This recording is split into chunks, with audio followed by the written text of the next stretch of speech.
Oh, now I can see you. Oh, shit. All right. You ready?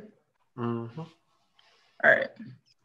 First, I just want to thank all media for coming to Super Bowl 55 media availability with cornerback Carlton Davis. We'll get started. First question will come from Zachary Weinberger.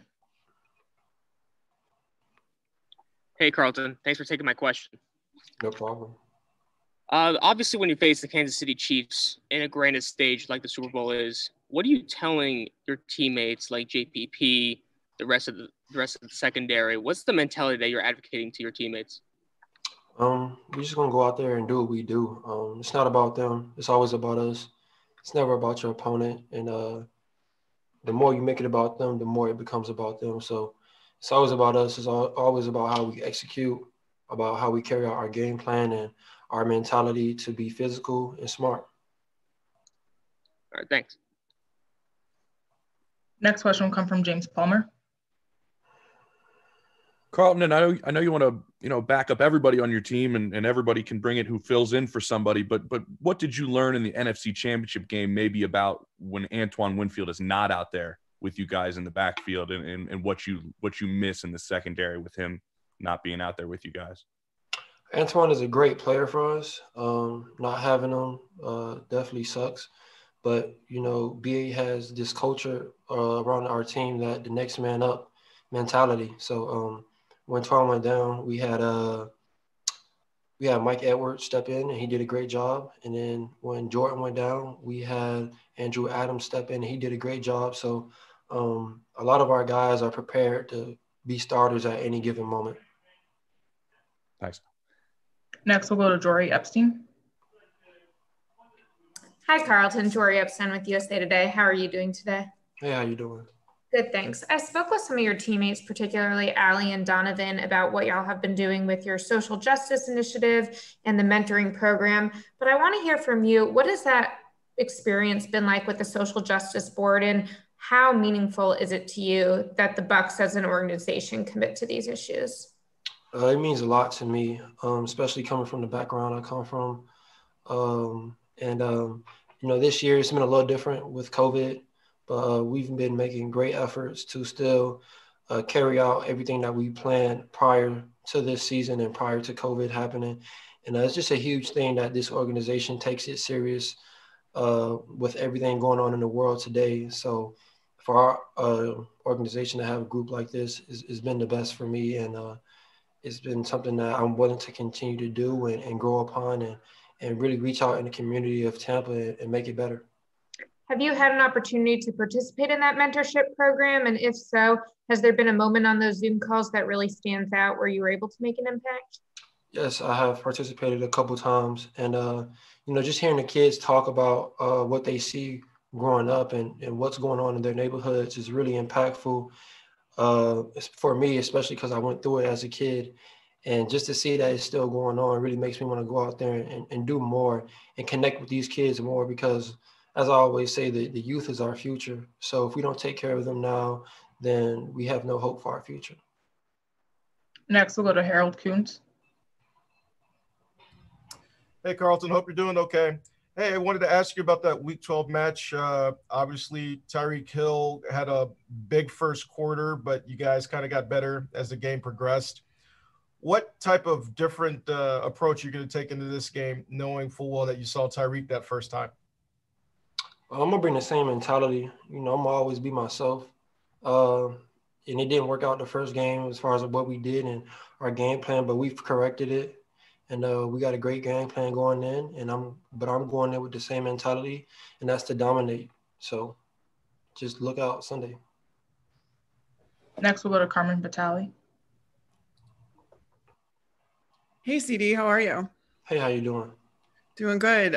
Speaking on that mentality, I'm sure you've seen the clip, but there was a NFL Films mic'd up moment of you in the championship game with all your guys around saying they said we were the last team in the league, referring to that number 32 ranking you guys as a secondary had going into the season.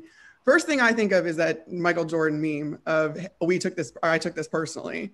Has this really been, to hear this happen, this is still a topic of conversation after you guys have had all this success, is that what's kind of contributing to this chip on your shoulder? How big of that, plays in, how much of that plays into your mentality? A lot. Because just imagine you, coming to work every day, doing your job, and not only that you're just not getting credit, but people are saying you're not doing your job. People just aren't realizing what you're doing. And it's frustrating, not just for me, but for all of my guys. And that's definitely something that we carry on our shoulder. And we will continue to carry it until, not even until we get our respect, but just until we're done playing, because it's something that you never forget. It's something that's always on your mind. To be slept on is one of the worst feelings ever. So that's definitely our driving force. And like in the video, I said, look where we at now. And look where we at now. And we're not going to stop. This is only more motivation to keep going, more motivation to block out the noise.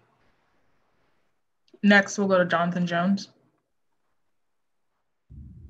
Hey, Carlton. I know obviously cornerbacks and defensive backs in general known to have a short memory. And as you mentioned, the game plan week 12 didn't work out at the beginning. And so I'm curious, how did that game impact your mentality? How'd you sort of shake that off and move forward in the days, hours afterward?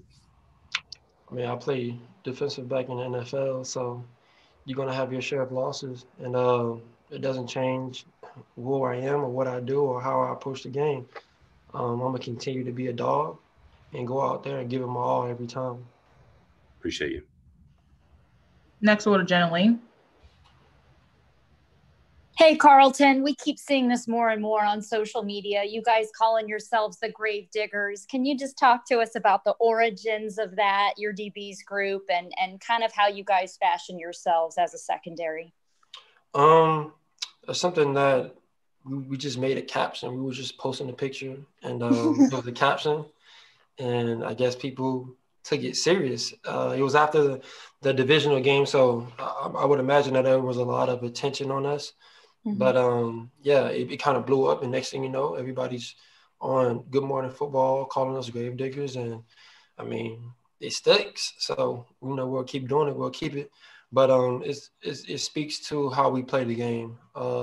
We try to go out there and get the job done, like an assassin. When you order him to go take out somebody, he got to take him out.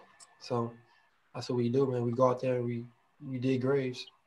And that loss against Kansas City, how did that help you grow as a cornerback? I know you were charged a very difficult task. Many times in that game, you had to go one-on-one against Tyreek Hill. That's not easy for anybody to do. You guys are without Jamel Dean.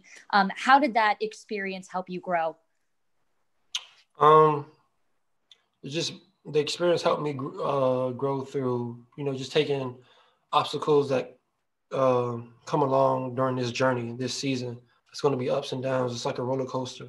But you got to be able to bounce back. You got to stay even keel through the highs and the lows. So even when you're high, you got to keep and maintain that balance. And even when you're low, you got to keep and maintain that balance. So, it affected me, but it was a good way for me to bounce back and just stay even keel. Like I said earlier, it happened, and, you move on and you continue to grow and you continue to try to get better. Next, we'll go to Sarah Walsh. Hey, I'm just curious with all the, I guess, as much hype as you can feel, given that this is on Zoom and that it's coming to your town. What was it like getting out on the field today? I know Bruce said you guys had a walkthrough, but does doing stuff like that sort of keep you guys centered and tuning the noise out of what's happening here? Doing stuff like walkthroughs? Yeah, just getting back out on the field and instead of doing stuff like this, having to be on these Zoom calls with us. So for the most part, throughout this process and even before this week started, BA wanted us to think football at all times. And of course, we have our obligations to the media. But for the most part, we're pretty locked in. And I know it's a lot of outside noise and what people are talking.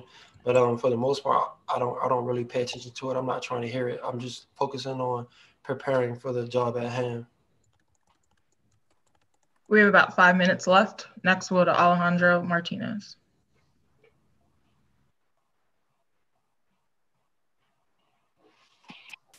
Hey, Carlton. Hey, how you doing? Hey, I remember at the beginning of the year that the NFL ranked the Buccaneers secondary as the 32nd, and did you notice that? Yeah. How does that motivated you throughout the season? And, well, with you especially covering guys like Michael Thomas and that rant on Twitter and Devontae Adams and now Tyreek Hill on Sunday, again, twice. Mm-hmm. Like I said earlier, to do a job and to not get credit for it, to be slept on, it sucks. It's a bad feeling to have. So, we always keep that chip on our shoulder, especially when we know we're way better than what they think we are. And, for the most part of the season, we've just been tuning out the noise and just playing ball, man, doing what we know we could do. And if they keep sleeping, we'll keep going hard. And even when they don't sleep, we'll keep going hard. So it don't matter. Pick and choose what you want. Next, we'll go to Grace Remington.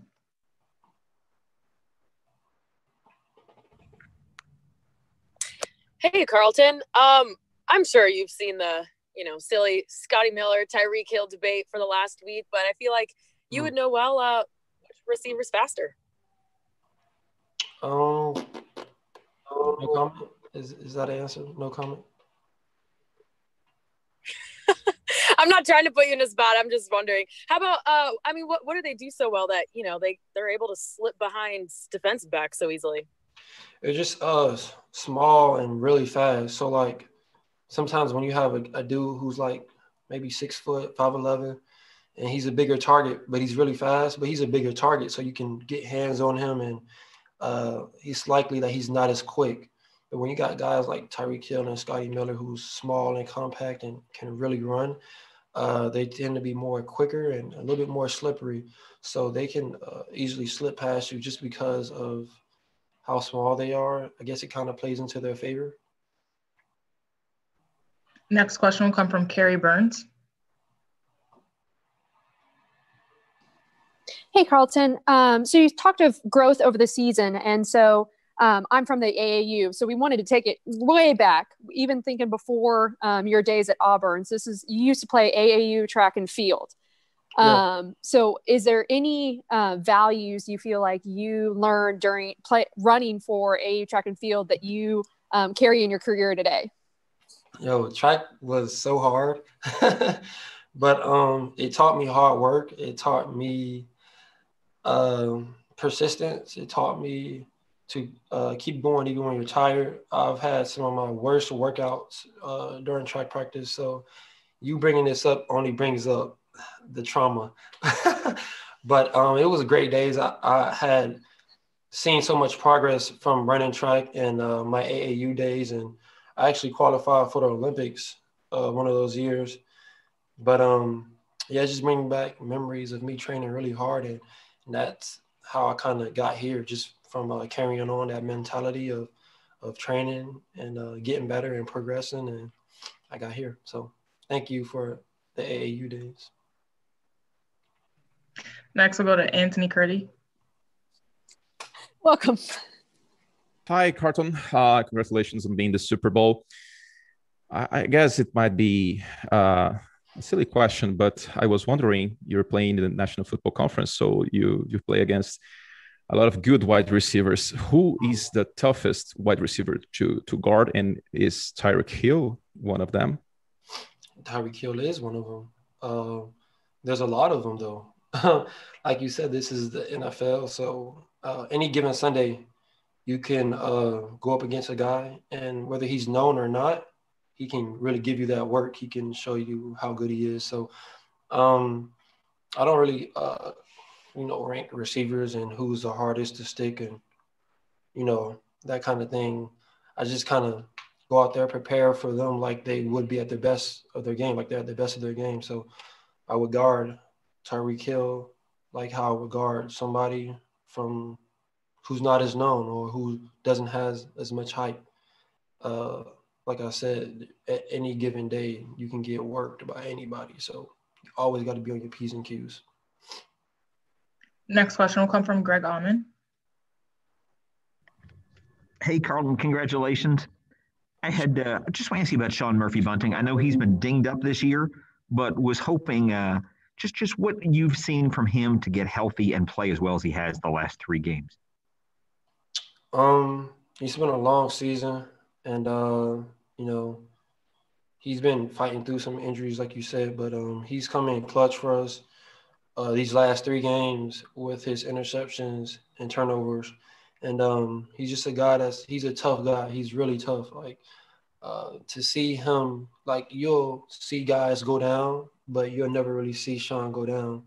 You'll never really see him miss a game or 2. He's always in the mix. He's always practicing. He's just a tough guy. Thanks, Carlton. Next, we will go to Corey Spector. Hey, Carlton. I'm curious, after the game against Kansas City back in the regular season, and Tyreek obviously put up all those numbers. When you guys go back to practice the next week, how much is Tom helping you out in regards to, maybe watching some stuff or trying to direct you in a certain direction and helping you figure out some of their offensive concepts?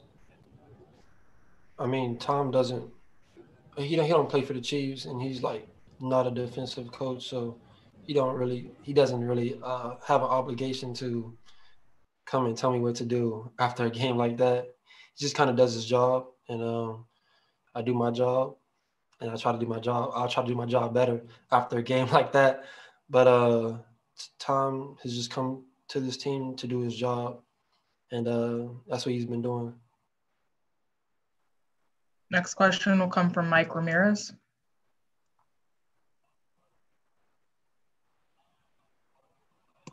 How you doing, Carlton? Can you hear me? Yeah, how you doing? I'm doing good, man. I just wanted to ask you, what has Todd Bowles meant to you in general, and what has he done as your development as a cornerback in this league? He's given me a lot of great tips, and he's given me the opportunity to show my skill set as a lockdown corner. I really appreciate him for what he's done for my career thus far. Yeah. You've had a great year, man. Congratulations. Thank you. Thank you. No problem. Just an update to media. This session will close at 2 p.m. If you have any questions, please raise your hand. Next question will come from Leo Haggerty. The hardest thing to assimilate is how fast the guy is on film. Is it an advantage now knowing how fast the Kansas City receivers are because you already played them? Yeah, I guess you can call it an advantage. Yeah, and you're right about that. Seeing the guy on film and seeing him in person is totally different. And the fact that we've played them already definitely gives us a good look at what we're going to be going up against. So that does have an advantage of its own. Thank you, Carlton. Good luck Sunday. All right, thank you. Next, we'll go to Alex Fleming. How you doing, Mr. Davis? What's up? Hey, real talk. Tyreek was, saying that he was the fastest in the league. I remember week 12, help is on the way. You're a prideful man, and I saw how you handled Devontae a couple of weeks ago. Are you going to play him heads up? Or are you just going to go with Todd Bowles' scheme? And speaking of Todd Bowles, how does it feel to be tutored by a coach of that caliber? Yeah, I'm gonna go in and play Todd's Bowles scheme and execute it. And like I said earlier, having Todd as a DC has been great for me. He's been allowing me to showcase my skill set as a lockdown corner, and he's also given us so much knowledge and things of what to look for and how to study offenses and all kinds of things. So really appreciative of him. Next, we'll go to Martin Weinsberger.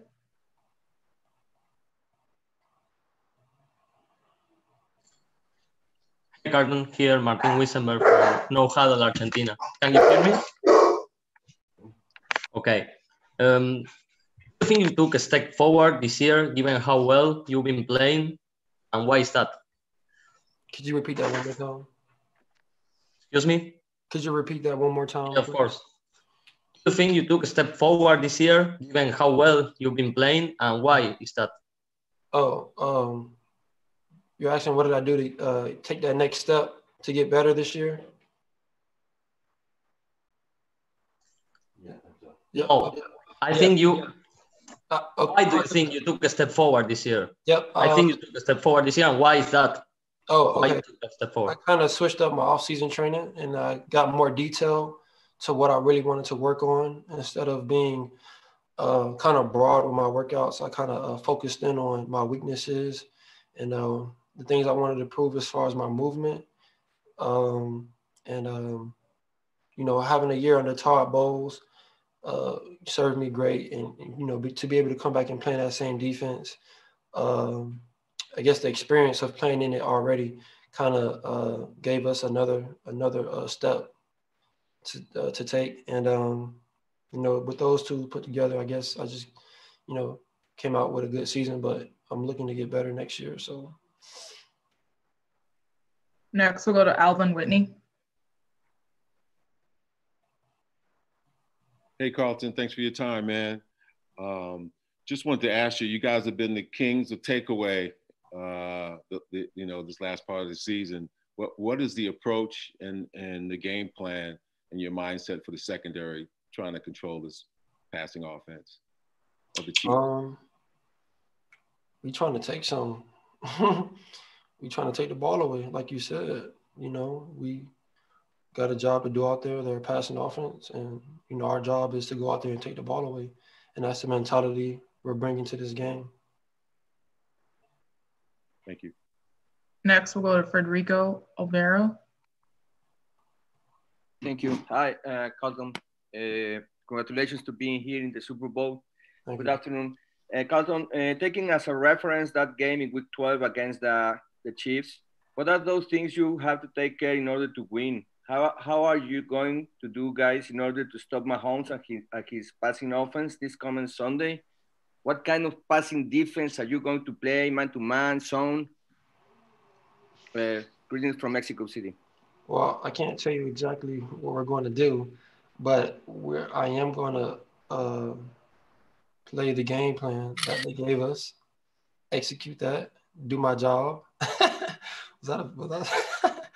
I'm going to do my job and try not to have any balls go over my head. All right, we have time for a few more. If any media has questions, please raise your hand. We'll go back to Martin Weinsberg. Hey, Carlton. So if you got a pick six on Sunday, how will you celebrate it? I'm gonna throw up the 305 because that's where I'm from. Okay. Yeah. Good. You like that? Yeah, very much. Next, we'll go to Kayleen Jones. Hey, Sean, how are you doing, man? Hey, did you call me Sean? Sorry about that. I've been jumping back and forth. I was looking at Sean's and I'm like, man, I'm in Carlton Davis. Man, so obviously, looking back, I don't know if you've watched, some of Tom Brady's old Super Bowls, but, there's always a defensive back that makes a play. Whether you look at Ty Law's pick six back in that first Rams Super Bowl, you go back to Malcolm Butler's against Seahawks, and even the Stephon Gilmore pick, which was crucial against that Rams Super Bowl a few years ago. Yep. And I know obviously, completely different team, but he understands it's a team sport. I guess what I'm trying to get at is how important do you feel those interceptions and big plays are, and how capable you think your unit is of generating those game-changing plays? I have full confidence in my unit on making those plays. We've been making it all year.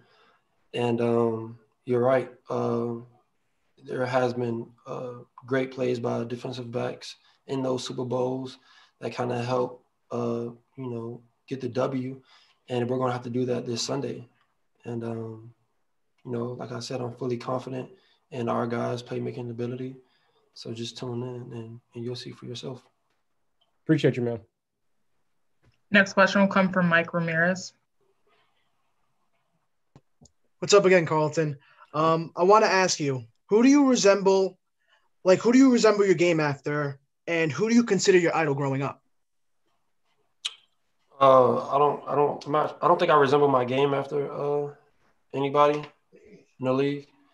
There's always been guys I've looked up to, of course, like Patrick Peterson, Darrell Revis. A lot of guys. I honestly respect a lot of corners. I give them the highest respect because I understand how hard it is to do that job, and to do it at a high level is something really special. So, thank you. Next, we'll go to Jamie Say. Hey, Carlton. I apologize if you've already been asked about him, but I was wondering if you could talk a little bit about Jamel Dean and how you guys work together well back there, and how you feed off each other. Yeah, I've been with Dean for so long. I actually went to the same high school all-star game, so I've been knowing him for a really long time.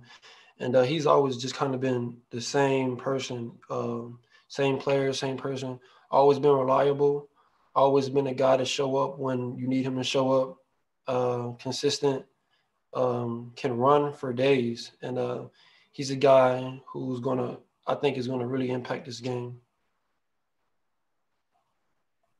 We have time for a few more. If you have a question, please raise your hand. We'll go back to Mike Ramirez.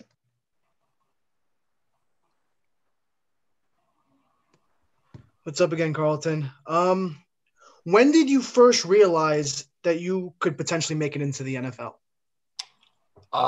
That's a funny question because I actually know exactly when I was going to the NFL. And it was like, I guess, 10th grade spring. It was after a 7-on-7 camp.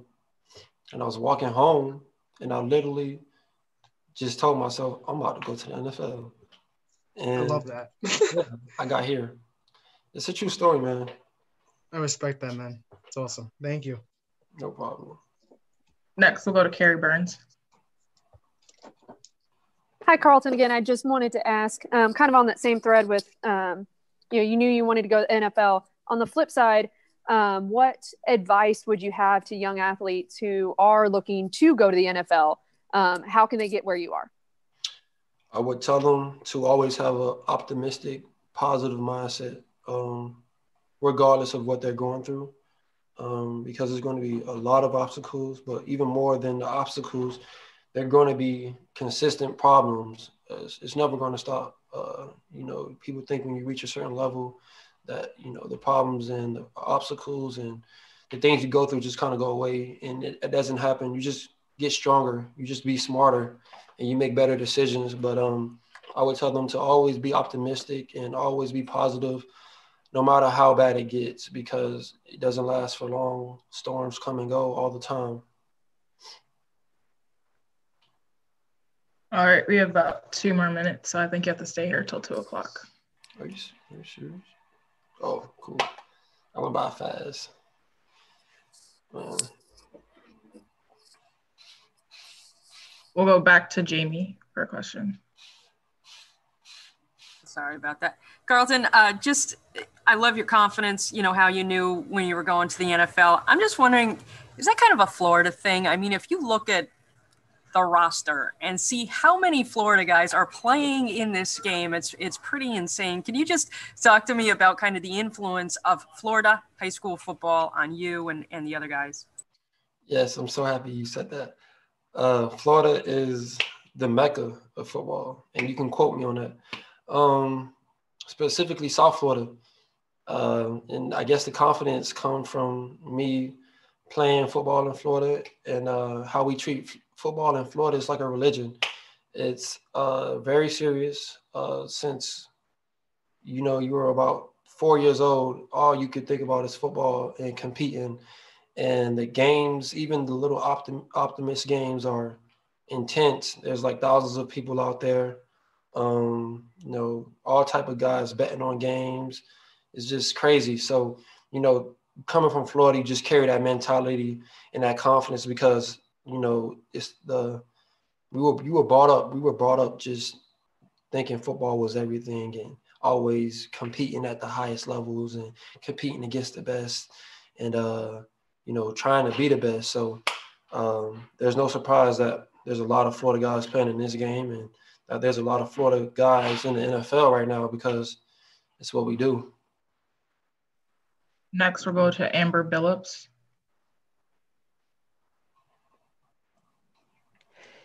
Hey, Carlton.